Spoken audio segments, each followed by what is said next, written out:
పూరా local. Welcome to పూరా local. సాధారణంగా మన ఇంట్లో ఏదైనా ఎలక్ట్రానిక్ వస్తువులు పాడైతే వెంటనే కస్టమర్ కేర్కు ఇన్ఫార్మ్ చేయడానికి ఇంటర్నెట్లో సెర్చింగ్ మొదలు పెడతాం.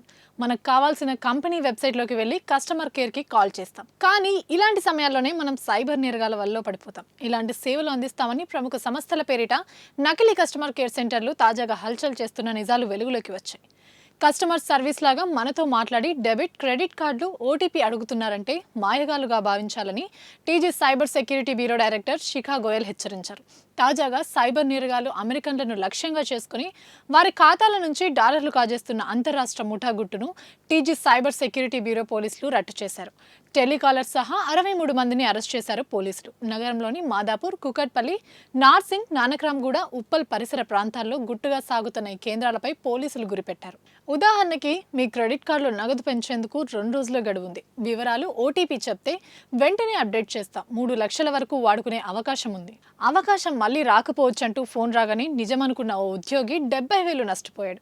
ఆన్లైన్లో కొనుగోలు చేసిన వస్తువుకు స్కూటీ బహుమతి వచ్చింది. చిరునామా చెబితే పంపిస్తాం. ఇలా కాల్ సెంటర్ నుంచి ఫోన్ రాగానే అట్నుంచి చెప్పినట్టు చేయాలని సలహా ఇచ్చారు.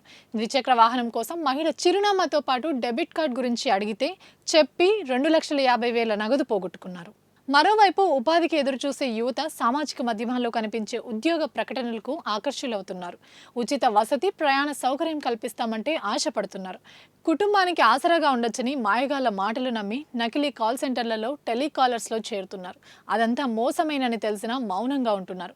ఇలాంటి ఘటనలు జరిగినప్పుడు కానీ లేదా సైబర్ నేరగాళ్ల వల్లలో చిక్కుకున్నప్పుడు కానీ వెంటనే 1930కు ఫిర్యాదు చేయాలని TG cyber security bureau director Shikha Goyal ప్రజలకు సూచించారు.